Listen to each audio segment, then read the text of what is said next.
Hello everybody, welcome back. I'm the Strategy Professor, and today we're going to be looking at a Misfortune in-depth guide. So special thanks to Clev for the very generous donation. This is patch 9.7. If you'd like to sponsor a guide yourself, just email me at thestrategyprofessor@gmail.com. It's just $30 if you're not a channel member. If you are a channel member, it's $5 off for $25. I have a link in the description about how to become a channel member as well. It's basically just $5 a month. You get discounts on guides or coaching sessions. You get to come out and play normals with us every Sunday if you want, and you get access to our awesome members-only Discord. So be sure to check that out if you're interested, and if you like this content, be sure to like and subscribe as well. It's free, it's easy, just takes a couple of clicks, and it really helps out a lot in terms of channel growth. Okay, let's go ahead and get in here.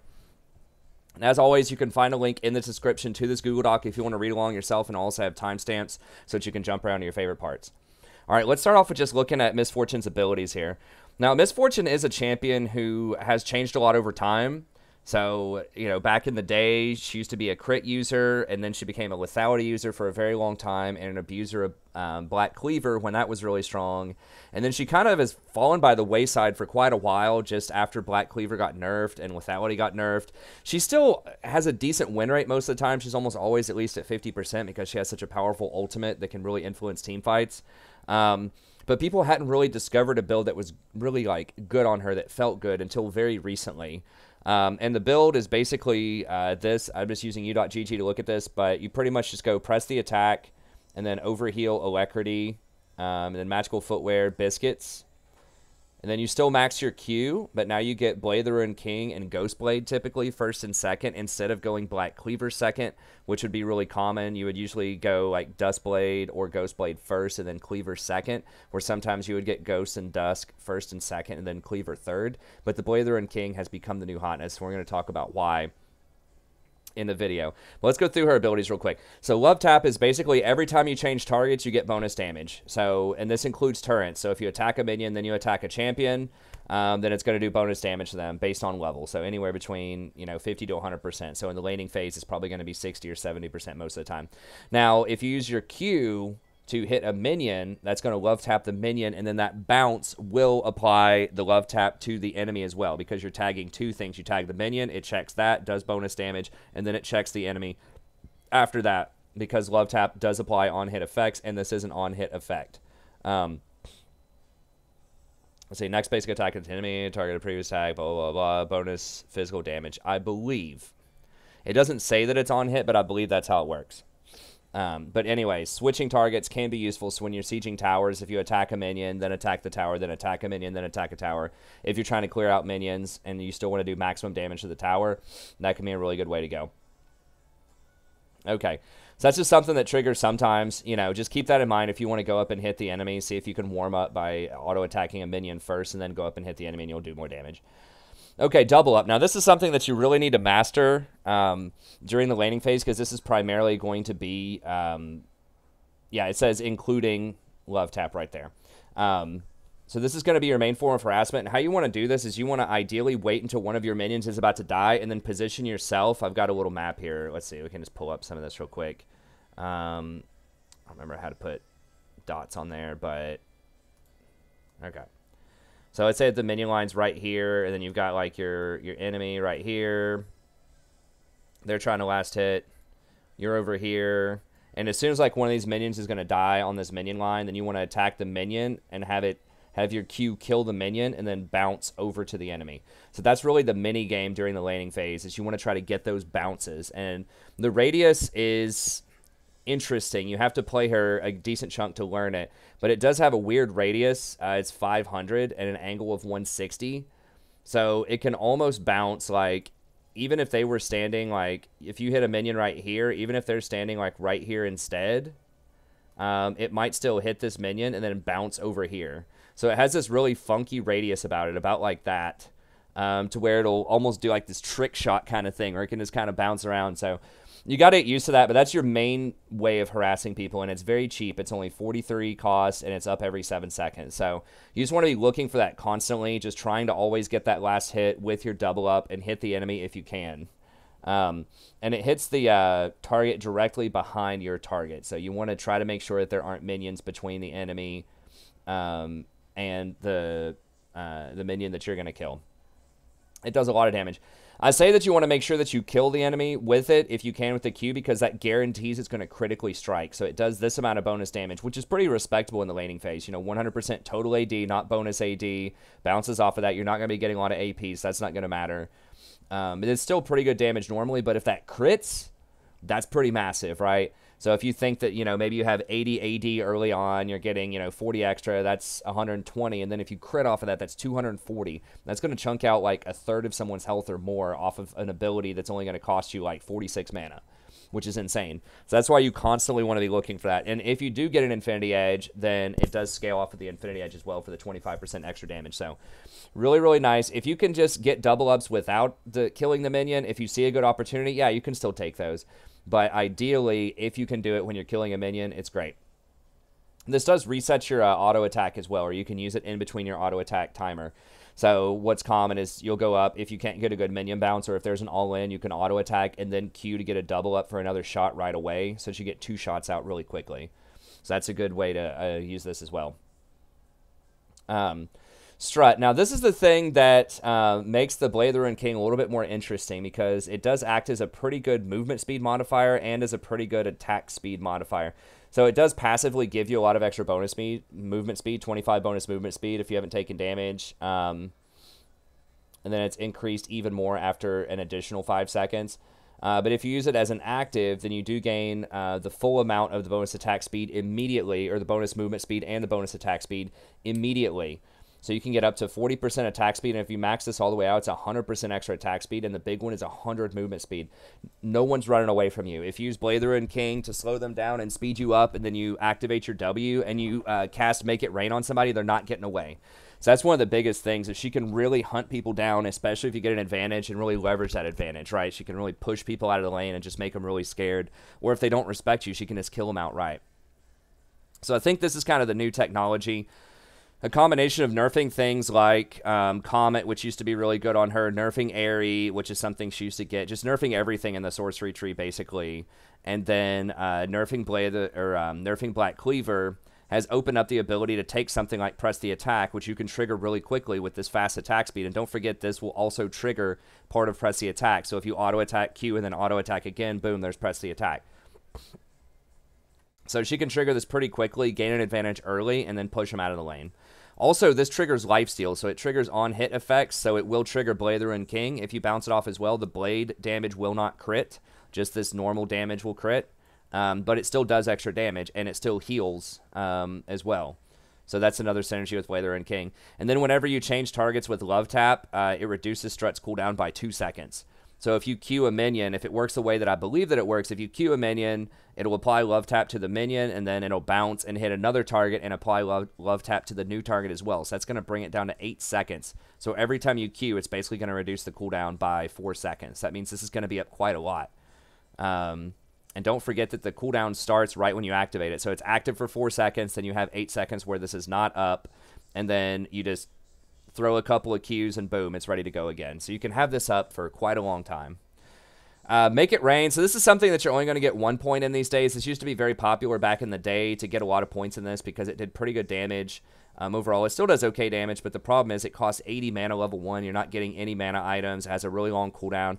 This is what's been nerfed the most off of Misfortune over time, because this is what was the most abusive with things like Aerie, Frostfang, the support Misfortune thing, which was used in One Worlds and was popular for a couple of months.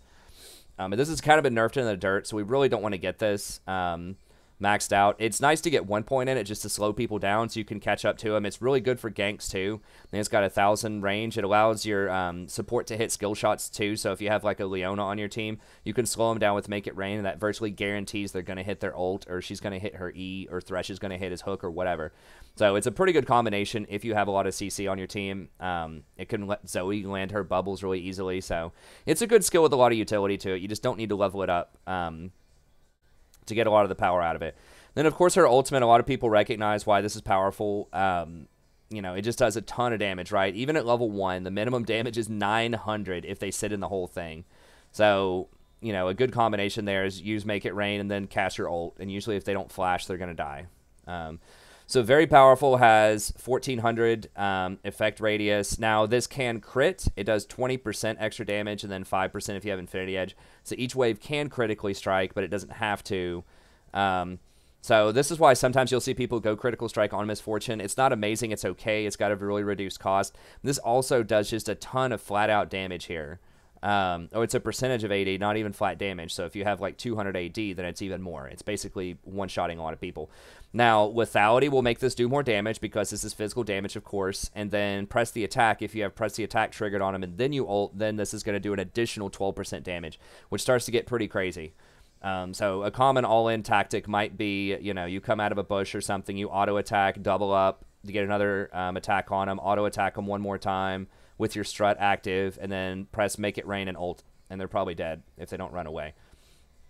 So ultimately, this makes Misfortune a very good harasser, a very good early pressure champion. She has really high chance that she's going to get priority in the lane, and because she's so fast off of her strut and off of the items that she's going to get like Ghostblade, then it's going to allow her to move around the map, contest scuttles, get deep wards into the enemy jungle, especially if you get Dustblade, you can sweep up and down that river and make sure that it's clean of wards. So she gets really nice vision control.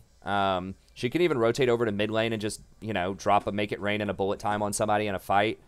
So she has a lot of map pressure she can put out for a bot laner. The only person that, might be able to put out this kind of pressure early would be something like Sivir, but Misfortune's even going to be faster than Sivir. You also get really good back timings. All of your items are great. You don't have to wait on a BF sword. You don't have to wait on a pickaxe. It's just a ton of long swords that you're going to be getting most of the time, long swords and daggers. So you could even sneak in a back after you push them into the lane. You can go back, complete your Vamp Scepter, complete your Bilgewater, and then run back to lane super fast. Before they even have time to get a good back off. And so that can allow you to have even better control over the lane and the positioning. And I think that's something that a lot of people are appreciating even more and more lately, is just how fast she is, how fast she can rotate as an AD carry and show up to fights, how fast she can take a really preferential back and get back and put it into their tower before they're able to get back, get an extra plate, or even just zone them out and not miss as much experience. So I think that is something that is making her more popular. You don't see her in pro play a lot. You are seeing her a bit more in solo queue. I don't remember her exact win rate, but I know that it's been, I'm pretty sure it's been on the increase lately. Yeah, I mean, she's getting up there. She's at 53.3% with a decent play rate. So among really popular AD carries, she's up there. I mean, Jinx and Twitch are going to be a little bit higher, but she's even over Vayne right now in win rate. And I think most people consider Vayne to be the most overpowered AD carry right now in solo queue. So she's in a pretty good spot. And there's a lot of people that still don't even build her correctly. So, there's a lot of room for you to take advantage of this right now and gain a lot of elo.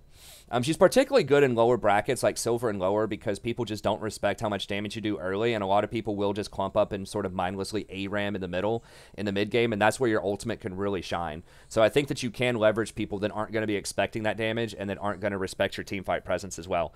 In higher elo, she can work, but you're much more likely to get camped, or people are going to pick counter things against her, like hard engaged champs like Thresh, Leona, stuff like that to really punish her. But she can have a lot of pressure sona, particularly if you pair her together with something like a Zyra or a Nami or even a Sona. Sona Misfortune, it's old school, like Season 1 combo. The Sona will ult, hold everybody still while the Misfortune ults. And then they both have really good lane pressure as well. So if you get a really good pressure support, then she can definitely completely take over the game early on. And she's not as worthless late game as she had been previously because you have Press the Attack and Blather and King to help you out a little bit against some of those tanks, even though she's not going to be a great tank breaker. So some of her strengths are going to be she has great lane pressure, as we talked about before, as long as you're consistently bouncing those Qs off, harassing the enemy. They're either going to have to choose. Either they don't come up and get any CS, or they come up and get CS and you smack them with Qs over and over again. So really, really good lane pressure, one of the best. Really good burst damage too. Like I said, if you trigger, if you get that Q off and you get that crit by killing a minion, you're going to chunk them out for like half of their health, and you can just drop an E on them and ult, and they're going to flash or die. So she has a ton of burst damage, particularly if you get those crits off of the Q.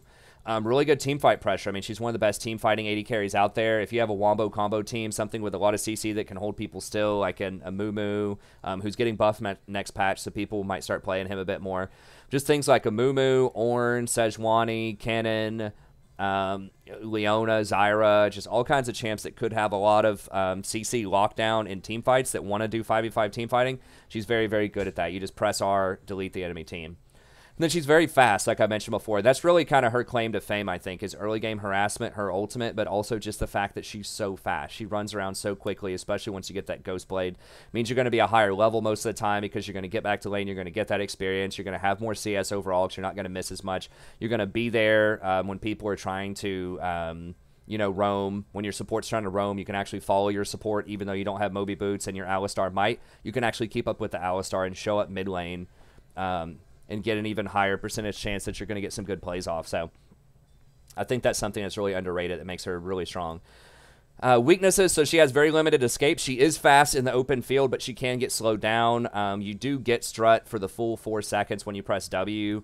But if they CC you, then after that, you're going to be very slow. She doesn't have any dashes, so that does make her vulnerable to champions like Leona, like Thresh, any of those hook type of champs. And then also, it makes it hard to dodge things like Nami bubbles. Just any kind of skill shots are going to be, it's going to be a lot easier to hit her than it would be to hit like a Vayne, an Ezreal, a Lucian, or just some of these other champs that are going to be a bit more mobile. She has very limited steroids, so...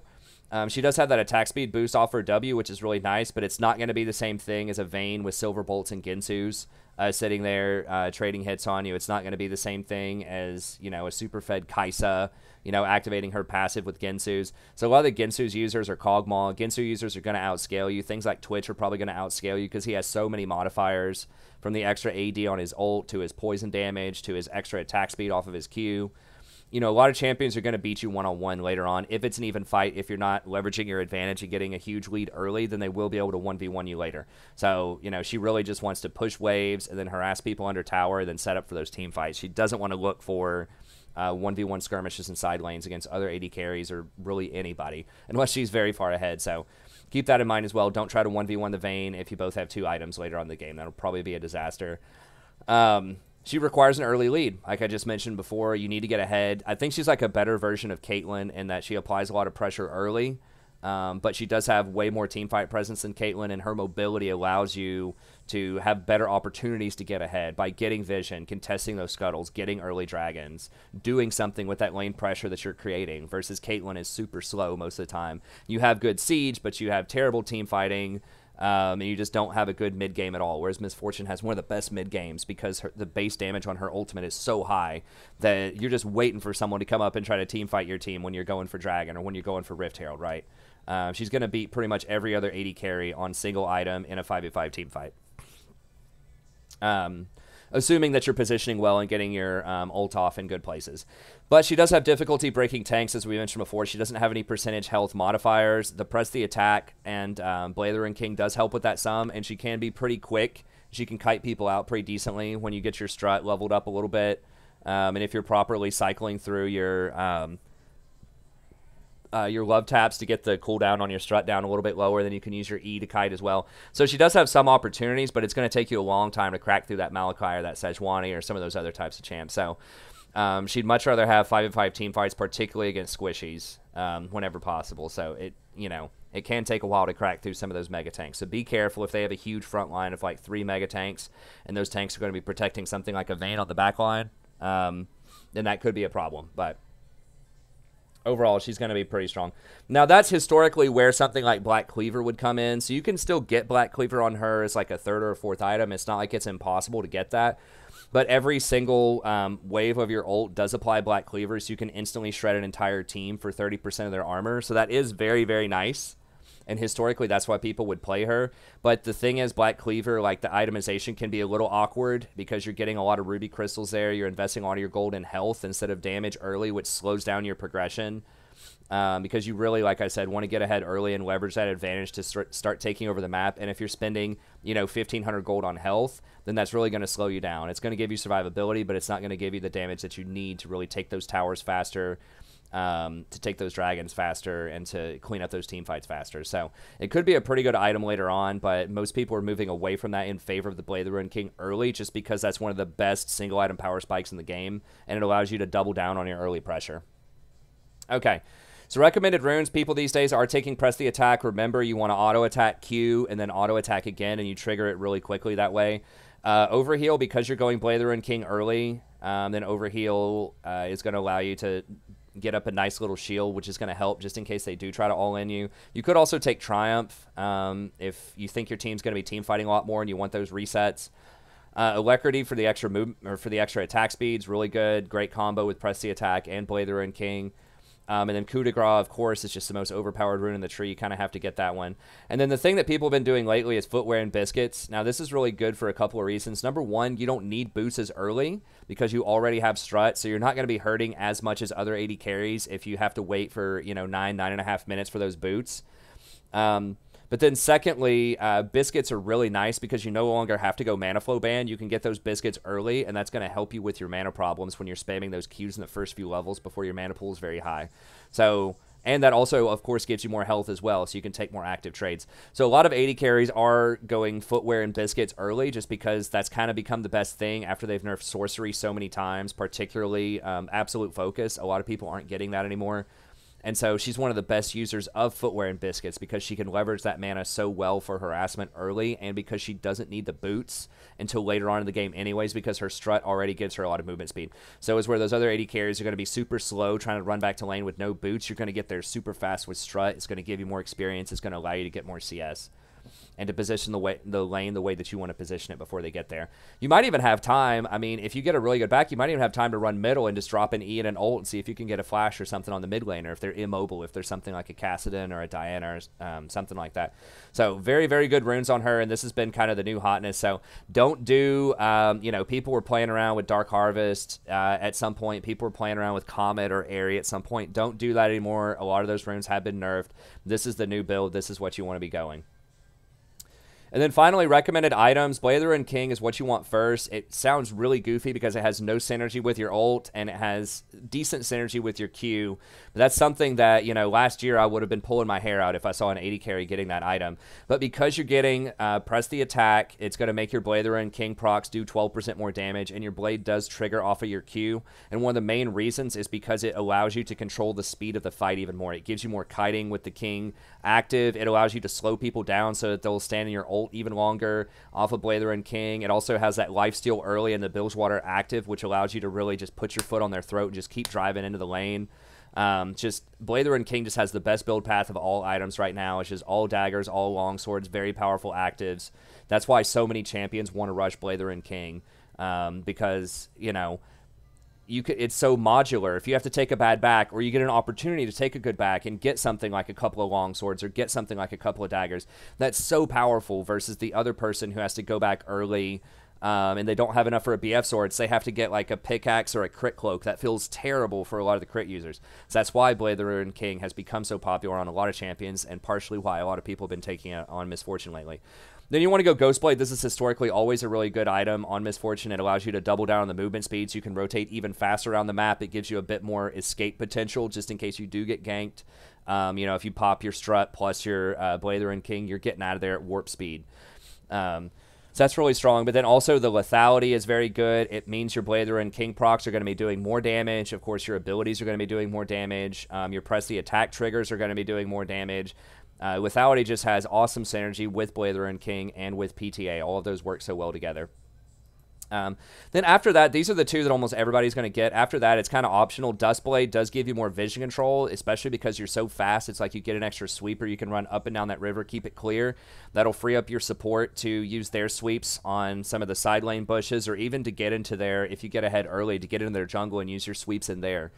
So that's really, really handy. And then, of course, you have the burst damage, right? You just pop into a bush, pop out of the bush, and then just, like, Q a minion, and then have it bounce, hit the enemy. I think it's only on champions, right? Let me see here real quick.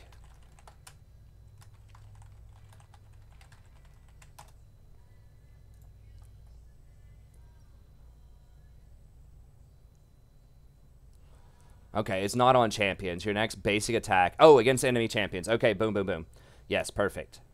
So it does apply off of your Q, I believe. So you should be able to Q, bounce it off of a minion that's dying, and then it bounces over to the enemy and just almost one-shots him at that point. Because I'm pretty sure I've seen Misfortunes do that and almost one-shot people before. So that's really nice for burst damage. You get more lethality. You get more vision controls. This one's really common, especially if you're very far ahead.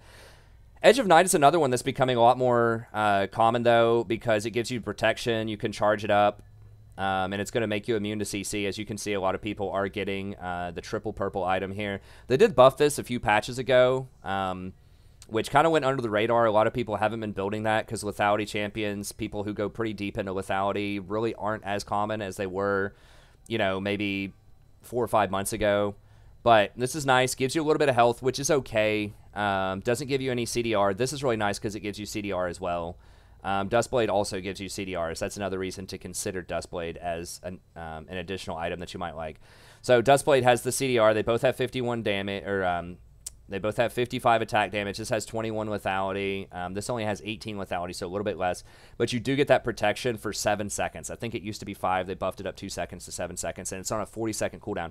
So if they have a lot of CC, you know, they have a like a Leona or they have a Nautilus or something like that, then this is really nice to turn on right when a fight's about to start. 7 seconds is an eternity. So that can really keep you safe from a lot of the CC out there, especially point-click CC. You know, if they have like a Vi, anything like that, then this can give you a lot of protection. Just keep in mind that you do have to channel it for 1 second, and I believe it can be interrupted if you take damage. Yes. You can move while you're doing it, but if you take damage, it breaks the channel. So this is the most common sort of triple build here, but if you do get really far ahead early, then you can go Dustblade. So it's kind of up to you, but these are the most common items. Another item, if you're just super rich late game, you'll see some people get Infinity Edge. It does have synergy with your ultimate, remember, in that you can crit off of those ultimate waves, so that is pretty nice.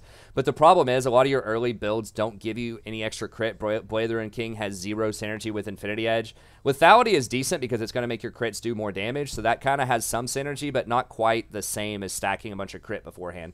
So it's kind of awkward to build Infinity Edge. As you can see, a lot of people don't do it. Sometimes people might get a crit item first, like a Phantom Dancer. Maybe they get a Rapid Fire Cannon, and then they might decide to go Infinity Edge after that. But I think that's more of an exception rather than the rule. So I would definitely go 2 purple early with Blade plus Youmuu's, and the next most popular is Dustblade. But you can kind of decide after that what you want to do. So that's going to be it as far as just the normal stuff there. And then the last few minutes here, I just want to talk a little bit about the lane and the lane pressure and what you want to try to do most of the time as Misfortune. So like I mentioned before, you want to constantly try to push them into the tower. And then while they're sitting here under this tower, just see if you can bounce bounce some Qs off of them while they're under tower. That's a great place. They're very vulnerable. They can't really back up much more. They're going to lose the CS to the towers. That's really handy. And also when you bounce it off of the minions and have it bounce and maybe hit them for damage, make sure you don't take the tower shot. Then you can go back in and get some love tap damage on the tower as well. You just have to be really careful about this because you could get ganked if you do that. So you want to make sure you know where the jungler is. So try to get you or your support to drop a ward right here early on, and then that's going to see if they take that scuttle or not. If they take that scuttle, you're on your, you know, they are on that side of the map. If they don't take the scuttle early, then you can be pretty confident that they're not going to be there most of the time. So if you don't see them on this scuttle, like after the first few waves and that scuttle's still sitting there, then it's highly likely that they're not there. They either started here and rotated top, or they started top and then they're getting scuttle on the top side. So just keep that in mind. You do want to push up, you do want to pressure. I mean, hell, if they're not there early and like your AD carry starts out up here, or your jungler rather starts out up here, and they're over here fighting for the scuttle, if you get priority in here, you can go out with your support and take the scuttle yourself. I mean, just look for opportunities like that, right? Just push them in. Try to get some deeper wards if you can over here. See if you can walk with your support, maybe ward up their Gromp or their blue before it's going to spawn. And then you could maybe, even if their enemy is pushed up here, then you might even be able to rotate over here and potentially gank them, because remember, you're super fast. So early on, you may not be able to rotate that much, but especially after your first back, and particularly after you get your boost, you need to be looking for that kind of stuff.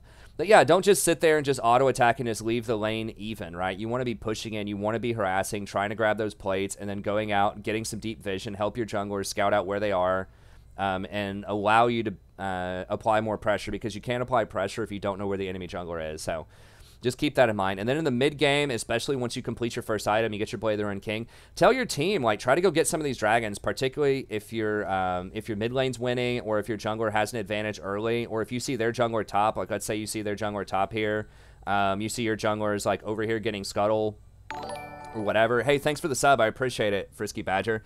Thank you so much. It helps out a ton. If you see your jungler down here getting scuttled, their jungler's up there ganking, and you're like right here, just push this lane as hard as you possibly can and just spam ping the dragon and just say, go drag, drag, drag, drag, drag, and rotate over here and grab that dragon. If they want to come down and fight you, you know, you're already going to have the advantage in lane there. And then also, if you can force even a 5v5 around dragon, if you have other good 5v5, you know, teammates. So, for instance, if you have like an Orianna, or you have a Gragas, or just something else that's like really good in team fights, or you have a Ken in top lane that's going AP that has teleport, you can force fights around the dragon because you're going to have a really, really good ultimate for those fights. So like I said, you should be a lot stronger than pretty much any other AD carry except for maybe Draven in the early game.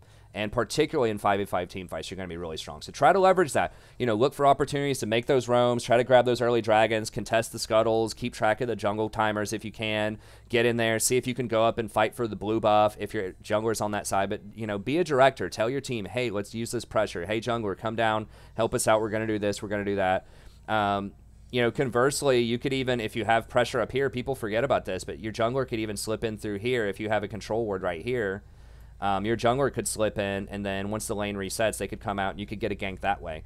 So a lot of misinformation is out there where they say, oh, if you push in all the time, your jungler's never going to be able to gank, your jungler can't do anything. It's like, yes, they can. They just have to have a brain and come in through the lane bush, particularly if you're using a pink to shut that out. That's one of the most successful jungle routes because no one ever expects that. They always think, oh, if I'm standing right here, I'm safe, right? Or even if you push up more over here, right? Definitely if your jungler's right here and this is not warded, that's one of the most surprising things you can see, right? Your jungler flying out of that bush. So that's really handy. Don't forget also, if you have them pushing a tower like that, it's going to be very unlikely they're going to have any wards. So they're going to have no idea where your jungler is. There's not going to be wards here. They might ward over this wall. They might ward like right here, but it's going to be really unlikely that they're going to have any vision in there. And so that's going to put even more pressure on the other lanes because they're not going to know where the jungler is. They have to constantly live in fear. So she can be very, very strong. You don't just want to sit there and AFK farm off against a Vayne or a Twitch or a Jinx. You have to do something proactive. You have to harass them. You have to be looking for these kinds of plays where you're getting dragons, getting scuttles, getting vision in enemy jungle, rotating mid, just looking for opportunities to use to take advantage of your pressure. And that's going to be it. Thank you very much. Be sure to check out the rest of the content on the channel as well. We have a ton of other guides. I stream every night starting around 9:30 p.m. Eastern Standard Time. We'd love to have you join us. It's a great, friendly community. I try to be as interactive as possible as I can be with the chat. We also do tier lists every patch for support and AD carry. We have topical guides for everything from like, does luck exist in League of Legends? What are the best one tricks? How to micro better, how to macro better, how to think about dodging and how to use that to climb. So there's just a ton of content. I also have like 170 coaching videos on the channel as well if you want to check those out, all organized in a playlist. You can skip around and find your favorite moments. So come by, check it out. We have a lot of wonderful content. Be sure to like and subscribe if you enjoy the content. If you'd like to sponsor a guide yourself, just email me at thestrategyprofessor@gmail.com. We can set that up. And that's going to be it. Thank you very much. Have a good day. See you next time.